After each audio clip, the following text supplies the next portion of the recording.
Welcome to Sustainable AI Futures Conversations. Today we have Dan McQuillan with us. Welcome, Dan. Dr. Dan McQuillan is a senior lecturer in critical AI at Goldsmiths, University of London. After a PhD in experimental particle physics, Dan worked with people with learning disabilities and mental health issues. He created websites with asylum seekers, ran social tech camps in Kyrgyzstan and Sarajevo, and worked for Amnesty International and the NHS. Dan is also the author of Resisting AI, an anti-fascist approach to artificial intelligence. Welcome, Dan. Thanks so much for being here. You're very welcome. Yeah, nice to be here. How are you doing today? Yeah, not too bad, thanks. I've had a couple of coffees, so I'm feeling a lot better. Yeah, same. Yeah, okay, let's start. Um, First question I want to ask you is, are you excited to be working on something specific at the moment? Well, it might take another cup of coffee before I could get really excited about anything, to be honest. But yeah, I mean, definitely the project, which is known as Sustainable AI Futures. I mean, the idea of AI and sustainability is sort of, well, it's a headline issue. I mean, it's everywhere, as AI is itself. But I think the particular issues around, the relation of AI, sustainability, energy, and the climate are absolute headlines, but also absolutely critical issues. Yeah, it's true.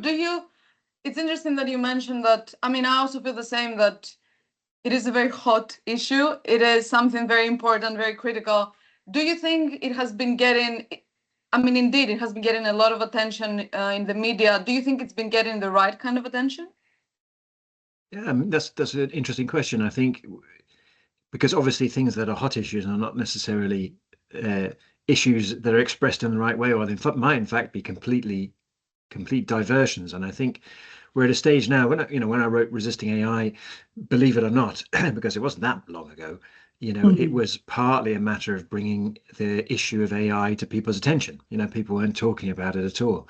Now I think the space we have to navigate is actually much more complex in the sense that people are to some extent unable to ignore many of the issues that AI raises. I mean, those can't simply be swept under the carpet, but they can be misrepresented, they can be hijacked, they can be used, in fact, as a diversion, which is actually pretty much what I believe about AI itself. It is really a large exercise in diverting people from other issues. So, it's a complicated landscape. Yeah, that makes two of us. Do you have any?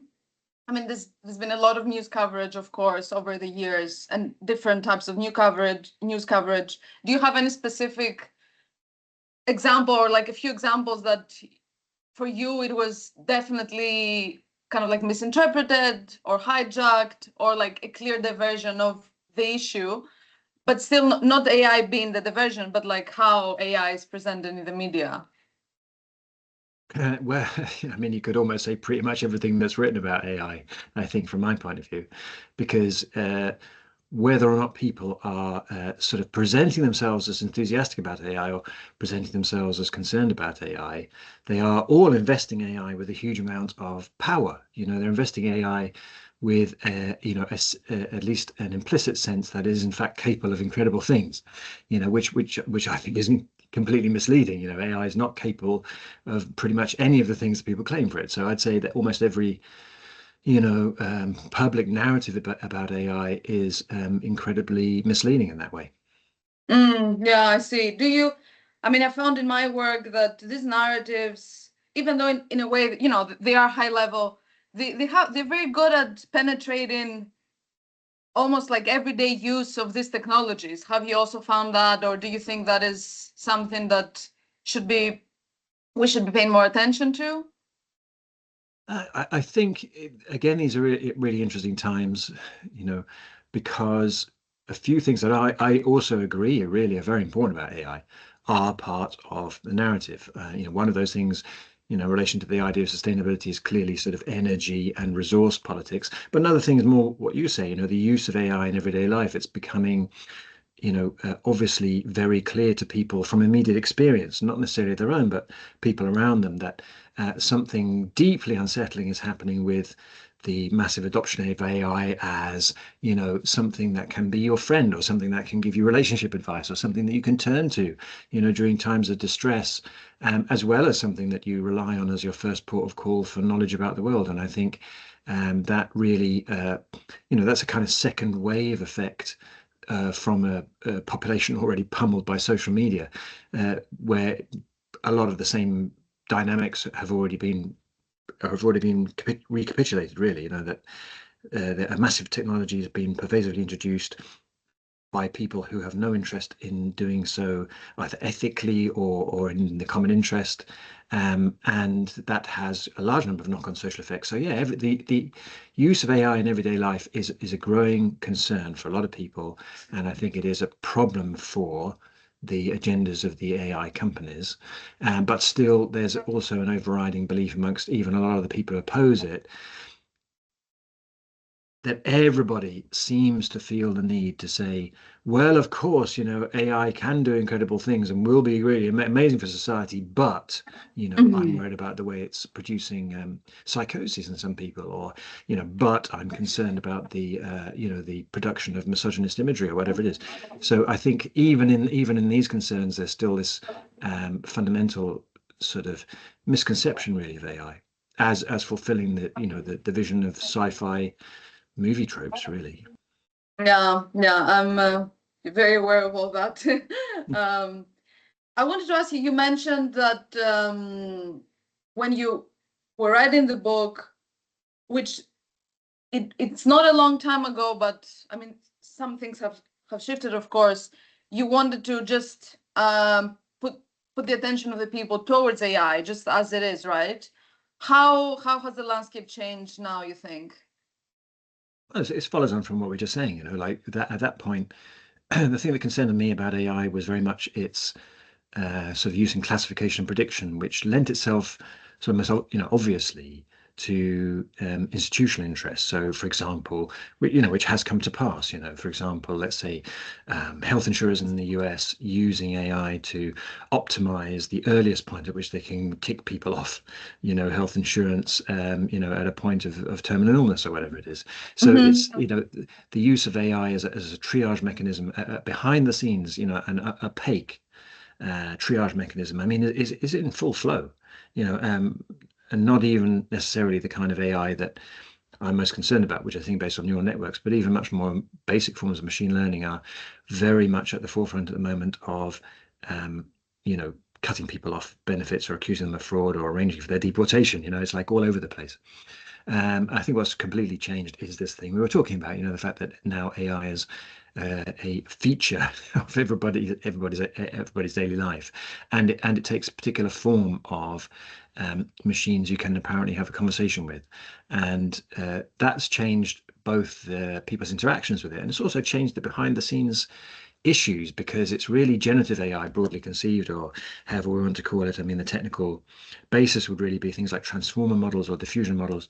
You know, these have you know, the scaling, which is getting bigger, basically getting bigger by orders of 10, you know, logarithmic scaling. That's been central to AI this kind of AI since its origins in about 2012 or so. But generative AI, large language models, image models, have increased the gradient of that scaling quite sharply. So what's also changed is not only people's interactions, they can create whatever you know, stupid or hateful pictures they want to do, or they can have conversations with it under whatever guise.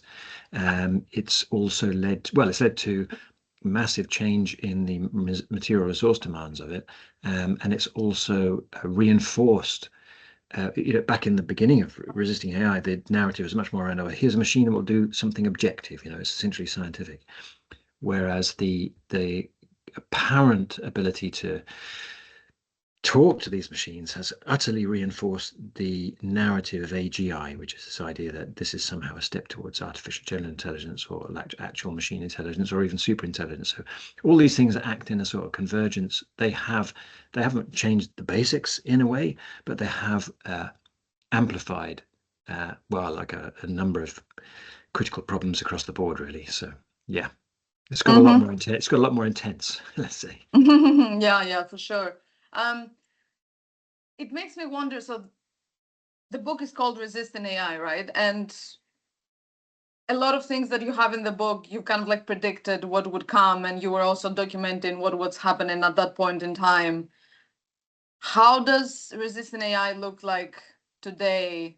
Especially if, do you think that, I was recently interviewed about this and I was like, huh, that's interesting. So there's been a lot of apparently conflict between people who use AI, and they're saying that, oh, you shouldn't use it because it destroys the environment. It's very bad for the environment.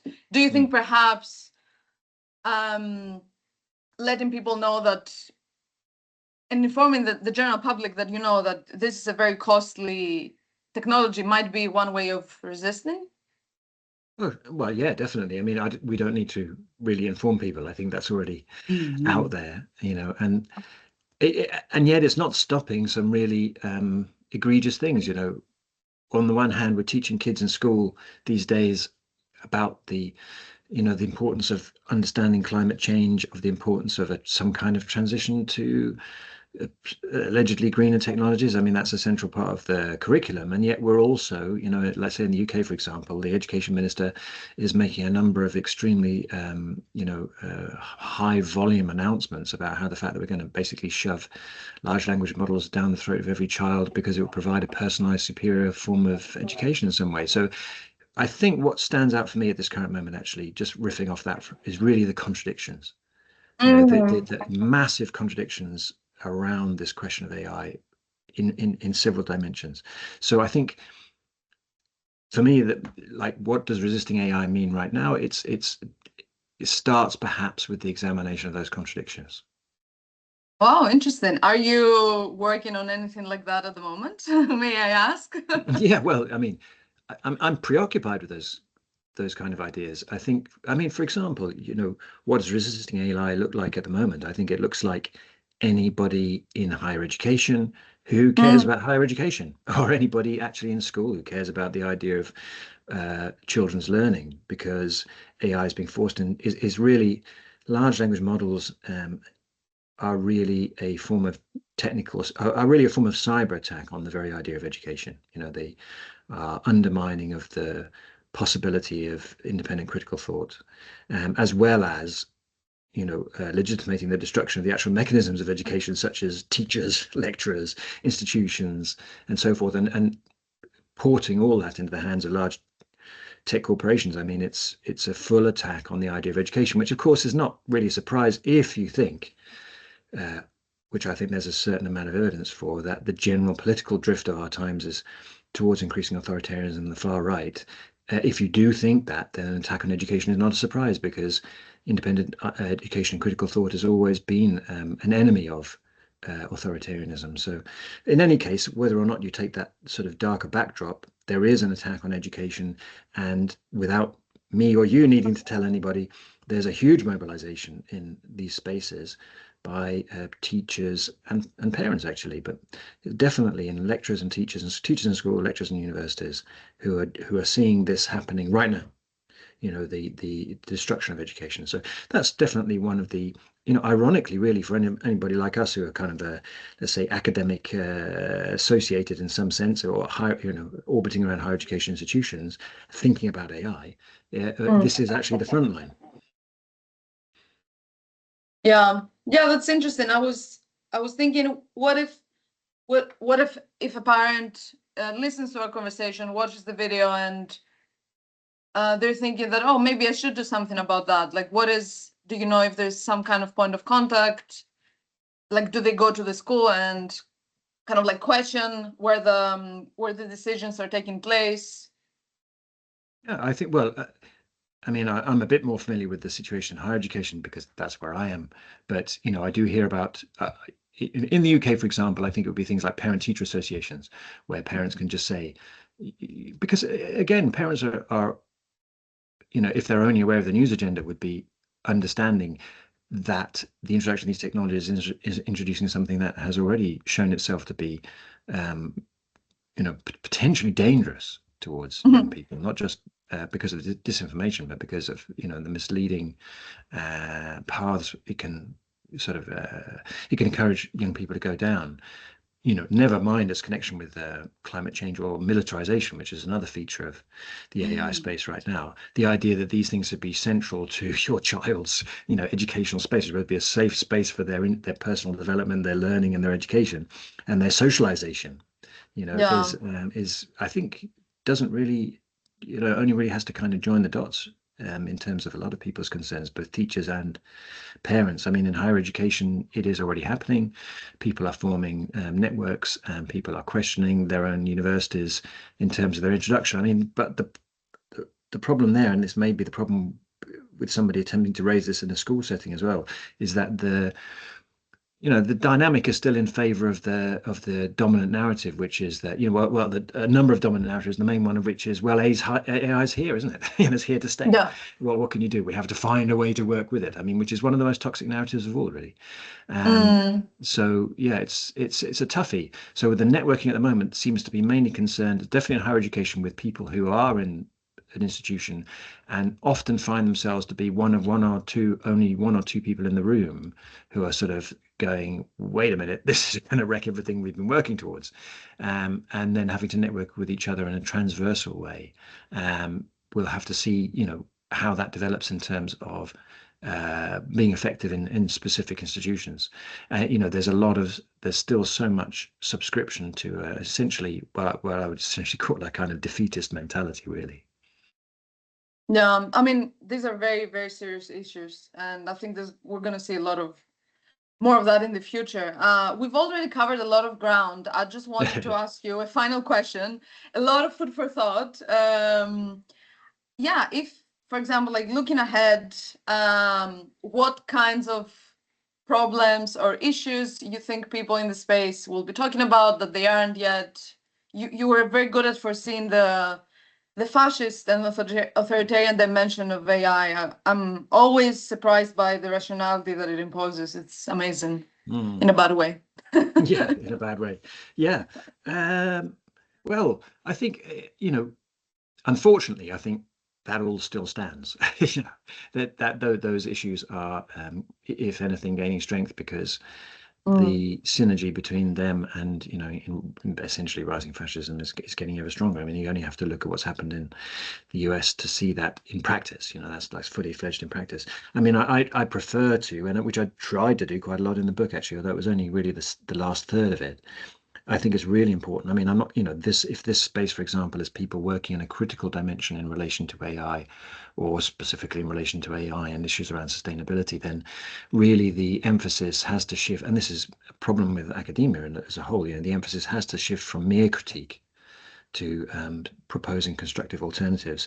And I think at the moment as well, in that space, for me, the critical thing, and it goes back to the idea of contradictions, is to realize that AI is not the issue in a way. Of course it is.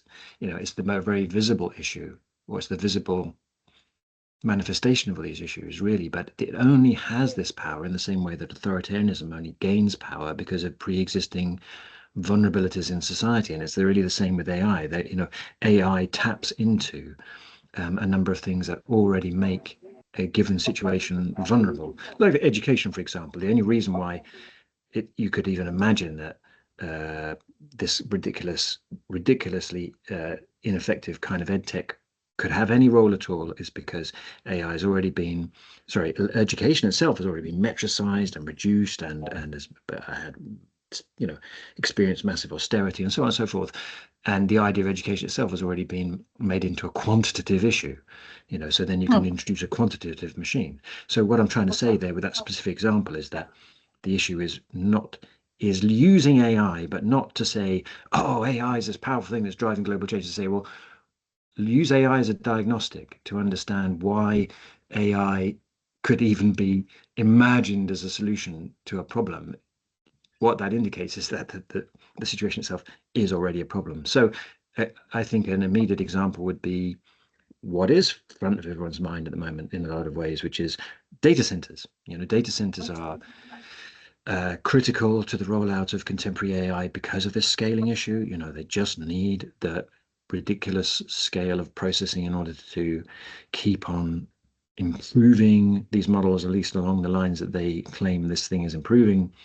It's inescapable the need for scale is inescapable, therefore the need for data centers is inescapable, therefore the need for, again, logarithmically increasing amounts of energy, which is putting strain on electricity grids, which is leading to the massive installation of gas turbines, blah, blah, blah, blah, blah. Energy and water and mineral resources and everything else. Now, if you use that as a diagnostic, you'll say, well, why, for example, is our electric grid already in such a parlous state? Why are we already suffering from high water costs because of privatized enterprises that pay no attention to the actual functioning of the water system, that have been used to siphon off capital into private hedge funds?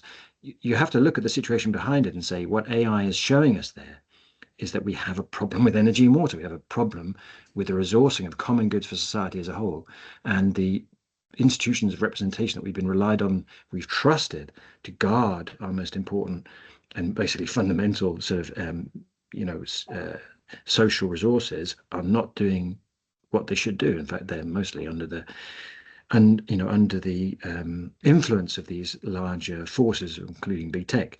So we have to do something about that. The question data centers really raise is not should we have a data center, but what should we do about the resocialization of energy and water?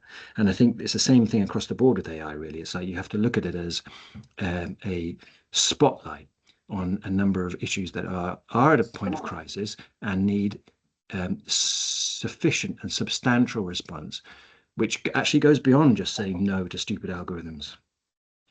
I really like this idea, this using AI as a diagnostic tool for whatever else is going on, which is quite important, and it affects all of us. Dan, thank you so much. This was a very interesting discussion. It was great to have you here with us today, and I hope to see you soon. Thank you. Yeah, thanks very much.